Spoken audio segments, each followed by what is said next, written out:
चभियजुतो नाचा बेरे सत्मनो विसुंदो सपादियन्तो वसलो न कंपो तम गौमतेशं पडमानिचं तम गौमतेशं पडमानिचं तम गौमतेशं पडमानिचं पडमो अर्यन्ताणं नमो सिद्धाणं नमो आयर्याणं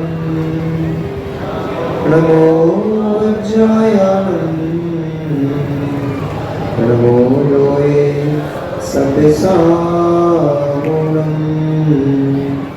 जबरी अनंत परम सुख परमेश्वरी भगवानी की, जबरी अनंत 24वीं कंकर भगवानी की, देवादिदेव वर्तमान शासनाय भगवान महावीर स्वामी की, आचार्य भगवान कुंद कुंद देव की, परम पूजनीय चर्या सोमन योगी आचार्य गुरुदेव श्री विशुद्ध सागर जी महामुनि राज की, आचार्य भगवान श्री ज्ञान सागर जी महामुनि राज की, अहिंसामयी जैन धर्म की, उत्तम क्षमा आदि धर्म की,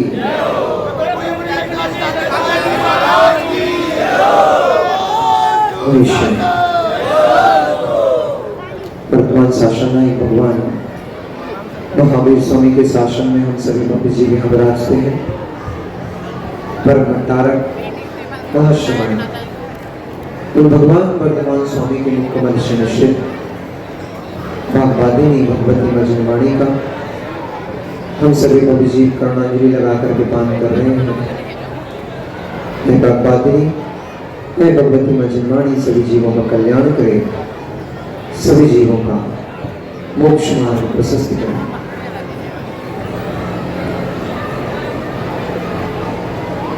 एक सूत्र आचार्य भगवान के मुख से कभी सुना था।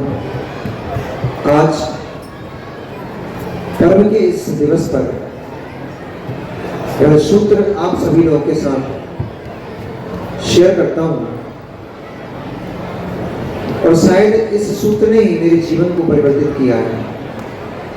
हो सकता है जो गहरे से इस सूत्र को समझ ले वह जीव अपने जीवन को परिवर्तित कर सकता है। आचार्य भगवंत ने सूत्र दिया था कि यदि यश की रक्षा करना चाहते हो, यदि यश की रक्षा चाहते हो तो कसायों से अपनी रक्षा कर लो। यदि यश सुरक्षित रखना चाहते हो तो कसाय से अपनी रक्षा कर लो, क्रोध से अपनी रक्षा कर लो, मान से अपनी रक्षा कर लो, मायाचारी से अपनी रक्षा कर लो, लोभ कषाय से अपनी रक्षा कर लो, तुम्हारा यश सुरक्षित हो जाएगा।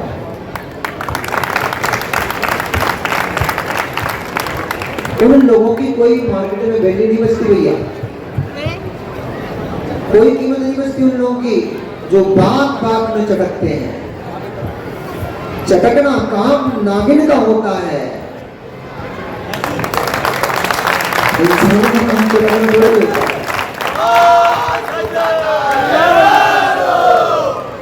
चटकना काम इंसानों का नहीं है, चटकना काम नागिन का है। क्षण क्षण में फुंकारे मारती है, नाग होता है, क्षण क्षण में फुंकारे मारता है। इंसान फुंकार नहीं मारता, इंसान शांति को धारण करता है। प्रतिगमन ग्रंथ में हमने एक सूत्र पढ़ा, उसमें लिखा था पुड़वी काया जीवा असंख्यज संकेजा, आओ काया जीवा असंख्यज संकेजा, देव काया जीवा असंख्यज संकेजा, भाव काया जीवा असंख्यज संकेजा, बड़पति काया जीवा अनंता अनंता। मनुष्य कितने, पृथ्वी का एक अनंत असंख्यात संख्या, जल का एक असंख्यात असंख्यात, अग्नि का एक असंख्यात असंख्यात, वायु का एक जीव असंख्यात असंख्यात, और वनस्पति का एक अनंत अनंत जीव है मनुष्य की तरह। संख्या में है, संख्या में है।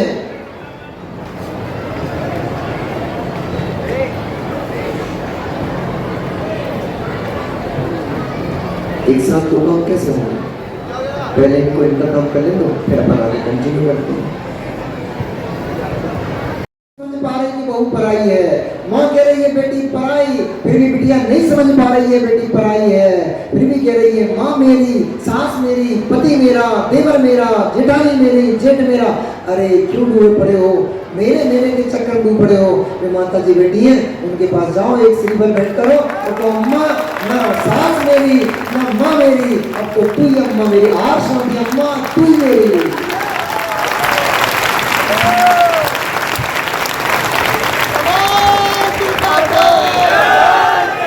और माता जी सामने बैठी, मेरा विश्वास है माता जी बिल्कुल नहीं बैठे बोलेगी कि बेटी तू पराई है।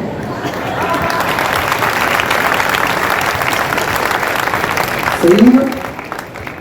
माँ बिल्कुल नहीं बोलेगी। घर की माँ तो बोल देगी पराई है क्योंकि वो मतलब से पालती है।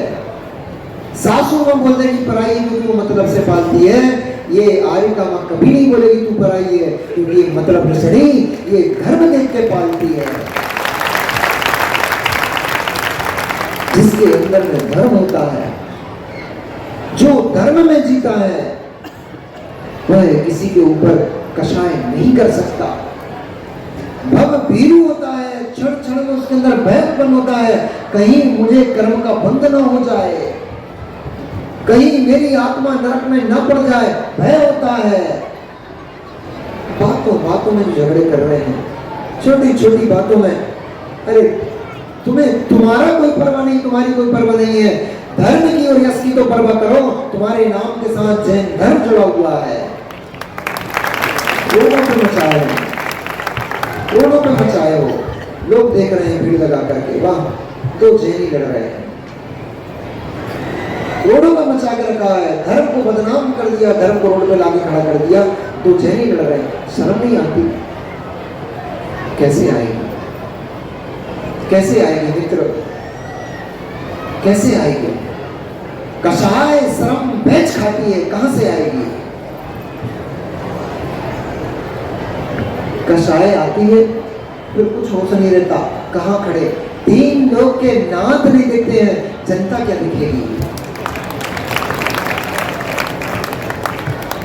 भैया मैं प्रवचन तो तुमने खूब सुन लिए कि उत्तम क्षमा के दिन क्षमा पालो। क्षमा है कौन सी वस्तु? किसका नाम क्षमा है और कैसे पलेगी? तब आचार्य भगवंत ने कहा है क्षमा सीखना है माँ। जरा सी बात हुई सासों से लड़ने लग जाती हो, जरा सी बात हुई देवरानी जेठानी से लड़ने लग जाती हो, भैया जरा जरा सी बात हुई भाई भाई से लड़ने लग जाते। अभी कहानी सुना रही थी, 25 साल से भाई भाई के मुंह नहीं बोला था। ओ धन्य में मुनिराज, धन्य में, इसलिए तो चातुर्मास कराए जाते हैं, इसलिए नगरों में मुनिराज को लाया जाता है। मुनिराज के नगर में आते ही लोगों के भाव बदल जाते हैं, परिणाम बदल जाते हैं।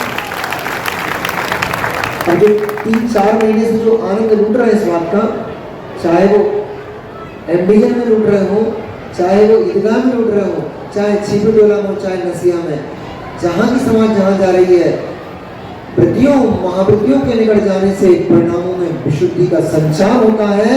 और नहीं हो तो जितने बैठ रहे हैं प्रवचनों में, जितने क्लासेस में बैठ रहे हैं, उनसे मिल लो।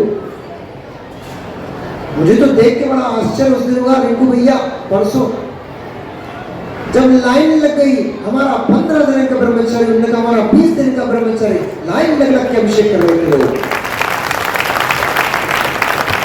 ये होता है धर्म का प्रभाव, ये होता है साधु संगति का प्रभाव। वासना से भरा हुआ जीव भी व्रतों को धारण कर वासना का त्याग कर देता है, इसका नाम साधु संगति। साधु के सामने खड़े होकर लड़ोगे, अब तुम्हें कौन बचाएगा मित्र? तीन लोग के नाक के सामने खड़े कर लोगे, निदत्ति निकांचित कर्म का बंद होगा, तपस्या से भी नहीं डरता है। उदय में आता है, अभी नहीं पता है, क्योंकि अभी मान का शाय में भूले पड़े हो, अभी नहीं पता है क्या हो रहा है। जिस दिन उदय में आता है कर्म, फिर मालूम पड़ता है। जब नरकों की मार पड़ती है ना, तब मालूम पड़ता है, हाय हाय, फिर रोएगा वहां पे, हाय मैंने क्या पाप कर लिया, हाय मैंने क्या कर... अब अधिक ज्ञान लगाना, पता लग जाएगा क्या पाप किया था। मत रो, मत कषाय करो, समता में जियोगे तो पूज्य हो जाओगे, कषायों में जियोगे नरक गति का बंद करके नारकी हो जाओगे। और लड़के तो यही है, या तो जिन्होंने नरक गति का बंद कर लिया है और या फिर नरक गति से निकल के आए, ऐसा आचार्य भगवान तो बोलते हैं।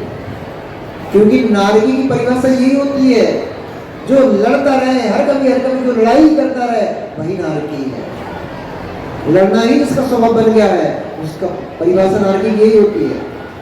ना रति थी नारकी, ना रति, जो रति को प्राप्त नहीं होता, अरति में ही जीता रहता है, उसका नाम नारकी होता है।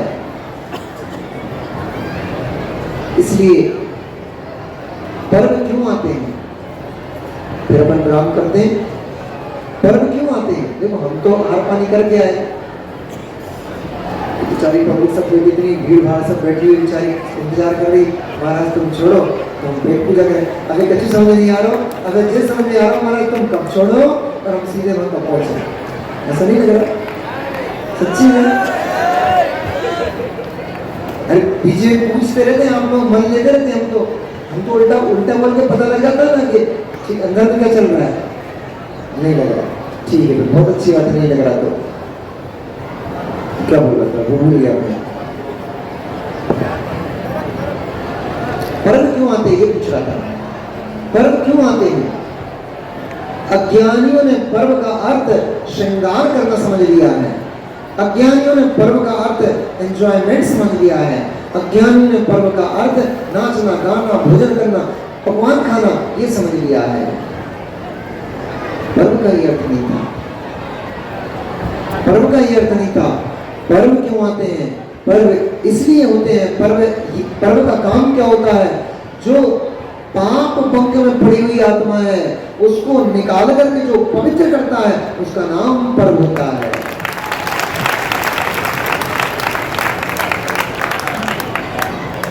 पर्व पाप से मुक्त करता है, पर्व पंख में पड़ी आत्मा को पवित्र करता है। अब पर्व के दिनों में ही कसाई होने लग जाएगी, और हमने तो ये देखा अक्सर, यहाँ नहीं सब जगह ही देखा हमने तो, मंदिर में ज्यादा कसाई लोग करते हैं, पर्व के दिनों में ज्यादा कसाई करते हैं, क्योंकि सब इकट्ठे हो जाते हैं ना। अरे मित्र, अरे मित्र, इसका मतलब ये नहीं मंदिर छोड़ दो, क्योंकि हमारी छोटी बच्चियां बहनें जो हैं ये तो इसी तैयारी में बैठी हैं, थोड़ी छोटे युवा जो भाई है ना ये तो इसी तैयारी में बैठे हैं कि हमें ऐसा कोई उदाहरण मिल जाए ताकि मंदिर ही नहीं जाना पड़े। और बोलते भी घर में ये लोग कि हम घर में अच्छे, क्योंकि इसके जिम्मेदार ये बुजुर्ग आप लोग हो, मंदिर में पूजा करने वाले पुजारी आप लोग हो। आपका बच्चा मंदिर में आता है, देखता है पापा तो मंदिर में जाकर डेली लड़ाई करते हैं,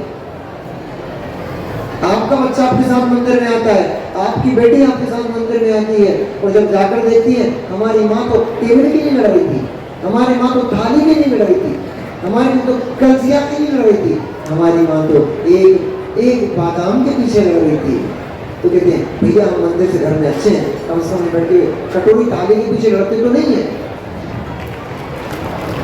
किस किस से क्षमा मांगोगे? किस किस से क्षमा मांगोगे? कहां कहां क्षमा मांगोगे? इतने बंद कर बैठे हो, इतने बंद कर बैठे हो, इतनी कषाय कर बैठे हो, कहां पहुंचा है तुम्हें क्षमा मांगने के लिए? औपचारिकता चलती रहती है, इतनी सारी पब्लिक इकट्ठी हो गई, बैठ गई, थोड़ा महाराज ने सुना दिया, माता जी ने सुना दिया, पूजा हो गई, थोड़ी थोड़ा गीत संगीत हो गया होगा, मुझे पानी हो जाएगा, क्षमावाणी मांगे। इसका नाम क्षमावाणी नहीं है, इसका नाम क्षमावाणी नहीं है। हृदय से कषायों का अभाव हो जाना, इसका नाम क्षमावाणी है। इसलिए उनसे क्षमा मत मांगना। फोन लगा के बोला मौसी क्षमा कर देना, मौसी से कभी लड़े है नहीं, मौसी क्षमा कर देना। क्षमा उनसे तो ठीक है मांग लो, उनसे भी मांग लो, कोई दिक्कत नहीं, उनसे भी मांग लो। हो सकता है ज्ञात अज्ञात भाव से कभी हो गया हो, परंतु क्षमा वाणी ही बनाना है तो सबसे पहले आज देखते हैं कौन कौन क्षमा वाणी बनाता है। आशु भैया देखते हैं, अनिल जी है क्या अपने, प्रवेश जी निकल के आगे तो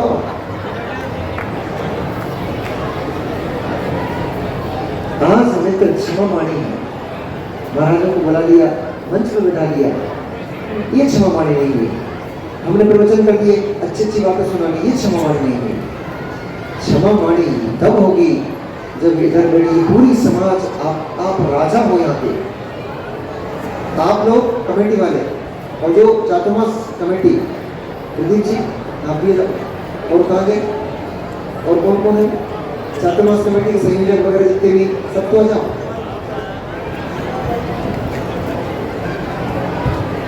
ऐसे थोड़ी ऊपर आने,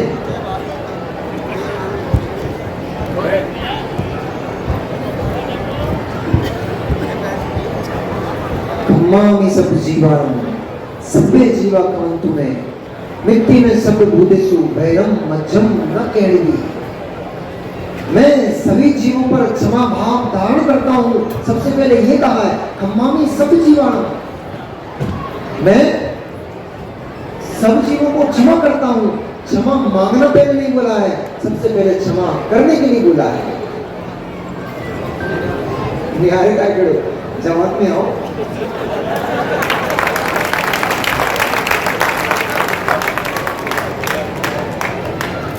ये आपको अच्छे लग रहे हैं बुरे लग रहे हैं? ये सब लोग आपको अच्छे लग रहे हैं बुरे लग रहे हैं? अच्छे लग रहे हैं। मित्र, गुरुदेव का आशीष रूप वचन मैं आप लोगों के लिए दे रहा हूँ।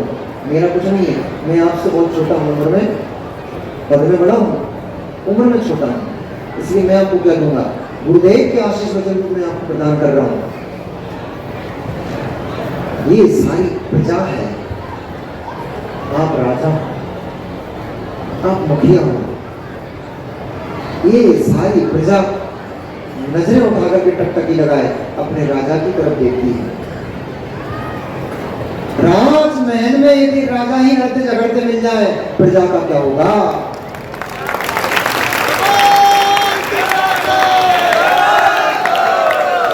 बातें हो सकती है क्योंकि एक दरिया में बर्तन रखे रहते हैं तो हिंदी तो भटर करते ही थोड़ी बहुत, कोई बात नहीं। बर्तन एक पकड़ में रखे हैं, आवाज करते ही करते हैं, बड़ा अनुष्ठान कोई होता है, बात अच्छी तो होती है। खम्मामी सब जीवाणु सभ्य जीवा को मैं हृदय की गहराइयों से सभी को क्षमा करता हूँ और करबद्ध होकर के सभी से क्षमा मांगता हूँ।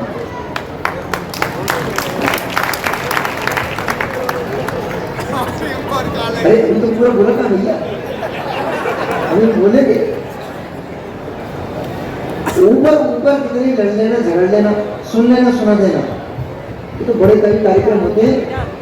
ये राजेश भैया का जमात से अलग हो गया, आओ ना, अभी नहीं हो, जब हो गए तो हम अपने बाजू बिठाए ना बांटे पे, अभी इधर। अरे इन बुजुर्गों पे ही तो इन पुराने चावलों पर ही तो डिस्ट्रिक्ट की हुई है भैया।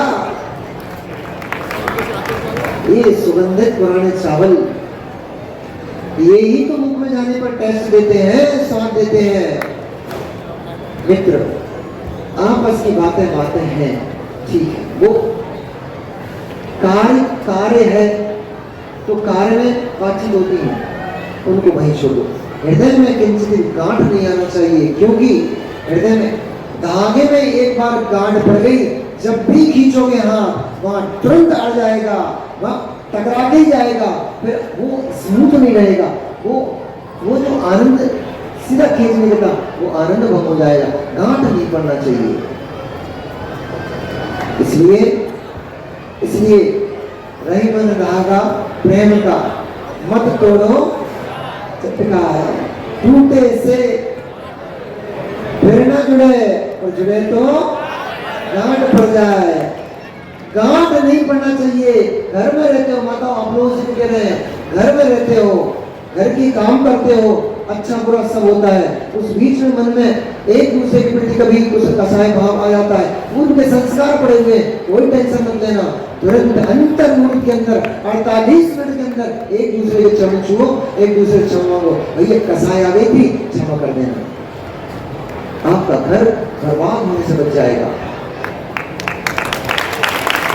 बड़े काम कभी अकेले नहीं हो पाएंगे। इसलिए प्रदीप जी मुस्कुराहट अच्छी लगती है, आपकी से अच्छी लगती है, तो देख के लोग ताली बजाए, जैसा कुछ कर दो, आपस में एक दूसरे से गले मिलते हुए भरत मिलाप हो जाए,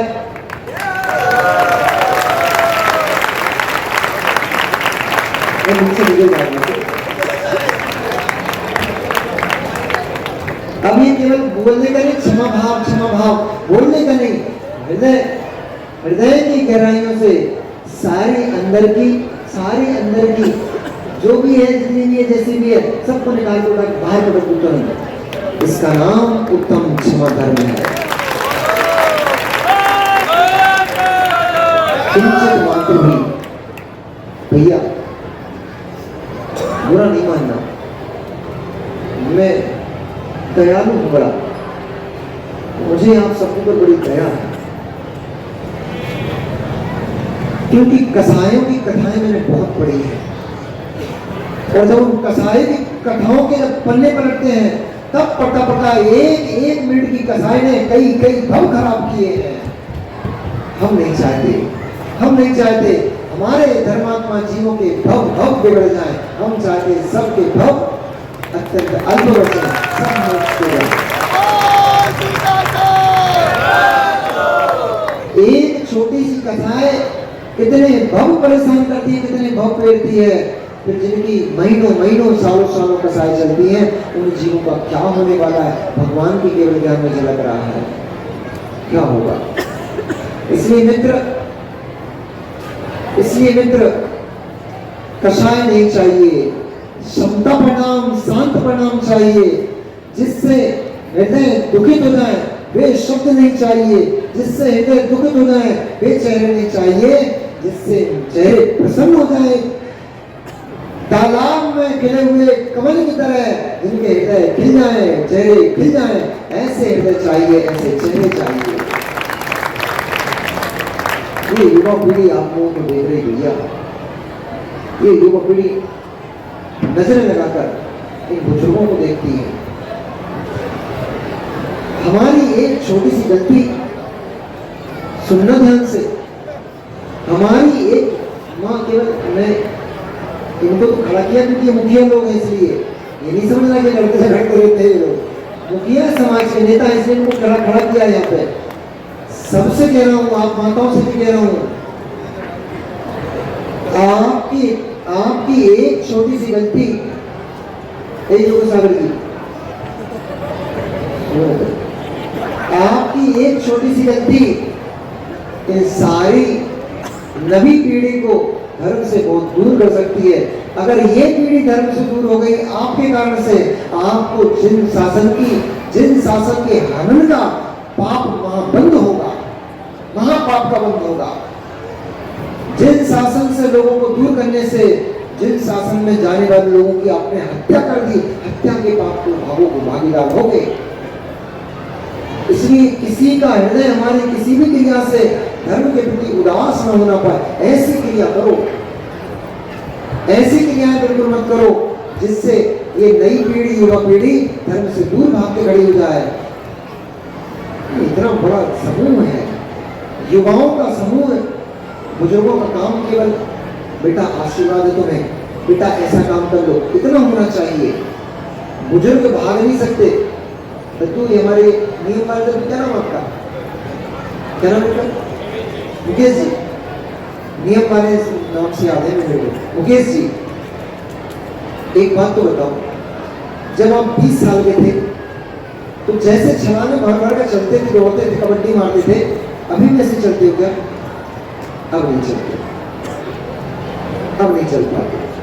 अरे मित्र, अपनी चाल देकर इस बात को समझ लो हमें समाज में मुखिया बना के बिठाया है, पर हम इन युवाओं की तरफ दौड़ नहीं सकते। आपके पास बुद्धि है, आपके पास विवेक है, आपके पास अनुभव है, आप उसका प्रयोग करो। इनके पास चाल है, अपने अनुभव इनको दो, इनको चलाओ। फिर देखो धर्म की तरफ कैसे फैलाती है। वैसे ही छीन टोला तो वैसे ही पूरे आगरा की जान है।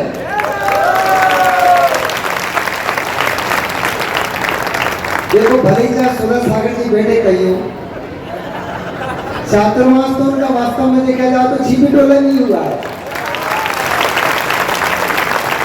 बैठे जरूर एमडी जेल में है वो, परंतु आज इतना बड़ा शिविर यदि सफलता की ऊंचाइयों को प्राप्त किया है, उसमें छिपी टोला वालों का बहुत बड़ा हाथ है।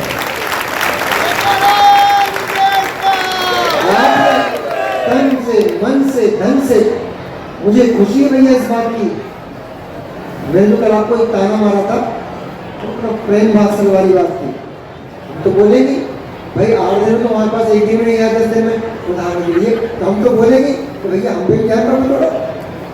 लेकिन मुझे इस बात की, अनिल भैया इस बात की बड़ी खुशी है, भले ही 8 दिन आपने मुझे चेहरा दिखाया हो, उन्होंने दिखाया हो, हमारे नगर में आए शिवरात्रि भोजन करके गए, संतुष्ट होकर गए यहाँ से। ये हमारी बहुत बड़ा काम हुआ है, और केवल हमारे लिए नहीं, ये जन शासन के लिए बहुत बड़ा काम हुआ है। ये मैसेज पूरे देश में जाएगा और ब्रह्मांड में जाएगा। हर व्यक्ति इस बात को जाकर, हर व्यक्ति को ये मालूम पड़ेगा कि यदि एकता हो तो ऐसा काम करो ताकि पूरा आगरा नगर एक में था। इसका नाम उत्तम क्षमा है। यही देखते रहोगे, वे उनके संग के, वे यहाँ के, वे वहाँ के, वहाँ शिविर लगाए, यहाँ कोई लगाए, ये देखते रहोगे, कभी तुम उत्तम क्षमा को नहीं पाल पाओगे। उत्तम क्षमा विशाल हृदय वालों के घर में बनती है, दिल में बनती है। मन में किंचित भी किसी के प्रति अशुभ भाव का नहीं होना, इसका चाहे अरे मिलो दिगंबर मुनिराजों से, सैकड़ों मुनिराजों को घानी में उठाकर पटक दिया। अभी कथा सुनाई थी गंडक वन की, राजा गंडक ने सैकड़ों मुनिराजों को घानी में पेट डाला, रक्त की धाराएं बह से नदी बह गई, रक्त की हड्डियों के ढेर लग गए ढांचों के, पर वे मुनिराज प्रतिकार नहीं किया। उन्होंने किसी से नहीं कहा, यहाँ तक कि उन्होंने ये भी नहीं कहा हमारा दोष क्या है जिसके लिए हमें घानी में पेरा जा रहा है। कुछ नहीं किया, देखते रहे, अब मेरा नंबर आ रहा है, अब मेरा नंबर आ रहा है। इसका नाम मित्र उत्तम क्षमा है। ऐसी हजारों एक साथ परिस्थिति टूट पड़े कि शरीर का कतरा भी काट करके कोई फेंक दे, तब भी उसके प्रति द्वेष का, उसके प्रति कषाय का भाव उत्पन्न न होने पाए, इसका नाम उत्तम क्षमा है। खाने पीने का नाम धर्म नहीं है, मौज मस्ती करने का नाम धर्म नहीं है, गाने सुनने और डीजे बजाने, गरबा खेलना, इनका नाम धर्म नहीं है भैया। इनमें तो हिंसा होती है, इनका नाम धर्म नहीं है। ये तो बड़ी गलती हो गई। लोगों ने पर्व के नाम पर मिठाई, पूरी, हलवा, खीर, इनको ही पर्व समझ बैठे। पूरी बन गई घर में, हलवा बन गया, पर्व है। ज्यादा ये तो बड़े मोड़े बन गए, पर्व है। क्या बोलते तुम्हारे चंदिया बन गई, पर्व है। खाने पीने चलिए, खाने का नाम पर्व नहीं है। कषायों का निग्रह कर दो, इसका नाम उत्तम क्षमा पर्व है, धर्म है। अभी इतना बोलते हुए बहुत अधिक बोल चुके, क्योंकि लगभग 35 मिनट तक हो चुके हैं, ज्यादा ही हो गए हैं। इसलिए जितना बोलेंगे हम तो उतना ही चलता चलेगा। तो 2 घंटे बोल देंगे क्षमा के ऊपर, तो क्या है, क्योंकि आचार्य विश्व सागर के चेला है ना, हमारे बोलने से गुरु थकते ना उनके चेला थकते। अरे हमारे गुरु का भी यही भाव रहता है, ये बेचारे भटकते प्राणी, कैसे ही तो हमारे गले हिलाने से ही यदि इनका भला हो जाता है, कैसे ही तो हो भटकते संसार के प्राणी बेचारे अपना सही मार्ग पकड़ लें, ऐसा दया का भाव होता है। वही संस्कार हमारे अंदर है। हमें भी ऐसा लगता है ये भीड़ बेचारी बैठी हुई है, ये कहाँ संसार में भटक रही है, कहाँ लिपस्टिक पोतने में, नेल पॉलिश पोतने में, सनी मेहंदी लगाने में, साड़ी पहनने में, इनमें धर्म समझ बैठी है बेचारी। अरे भोली आत्माओं, विषय वासनाओं में धर्म नहीं है। अरे भोली आत्माओं, श्रृंगार में धर्म नहीं है। अरे भोली आत्माओं, कषायों में धर्म नहीं है। अरे भोली आत्माओं, शील व्रत में धर्म है, उत्तम क्षमा में धर्म है, उसको पालो।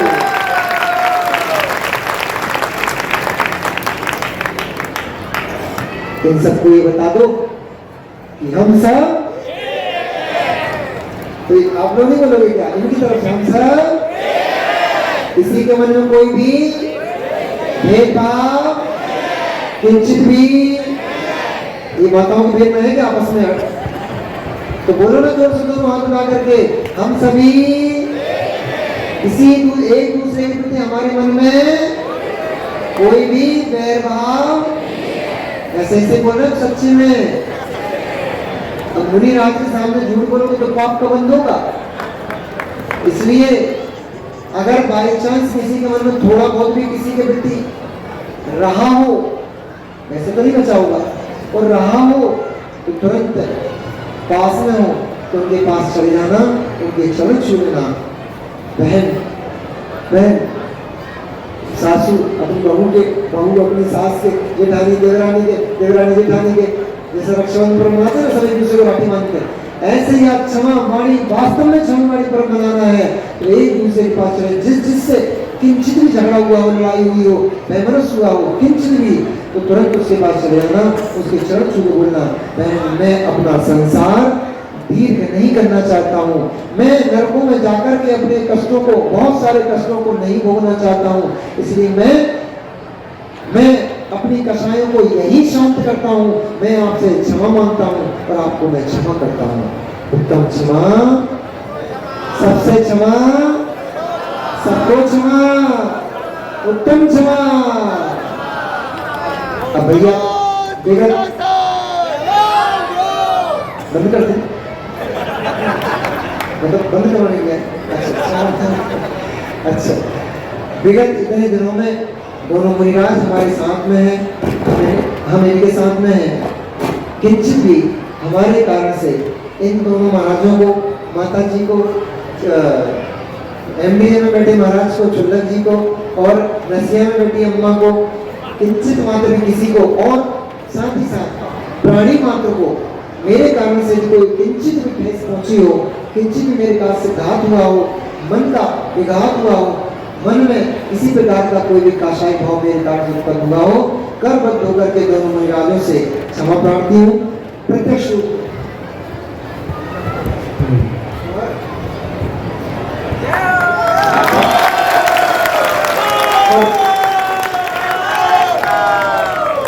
और परोक्ष रूप में आचार्य गुरुदेव परोक्ष नगर में बैठे हैं।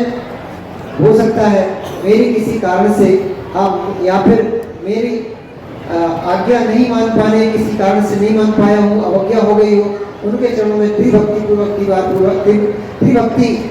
आवर्त पूर्वक और वंदना पूर्वक मैं उनको नमस्कार करते हुए यहीं से क्षमा प्रार्थी, उनसे क्षमा मांगता हूँ पूरे संघ से और पूरे ब्रह्मांड में जितने भी 3 कमलोपति दिगंबर महामुनिराज हैं, उन सभी के चरण कमलों में यहीं से नमोस्तु करते हुए सभी से उत्तम क्षमा प्रार्थी हूँ। मन वचन काय से मेरे निमित्त से किसी जीव को भी किंचित भी कष्ट हुआ हो, 10 मिच्छामि दुक्कडम, 10 मिच्छामि दुक्कडम, 10 मिच्छामि दुक्कडम। और एक नजारा मैं देखना चाहता हूँ, सभी अच्छे बड़े अलग अलग नहीं, सब एक साथ बढ़िए एक सर्कल बना करके, इधर सर्कल ऐसा गोला बना करके, बहुत बढ़िया ऐसे दिगंबर शासन, नमस्तु शासन, भगवान महावीर स्वामी की, अहिंसा धर्म की, उत्तम समाधि संरक्षण धर्म की, सभी को प्राप्ति हो।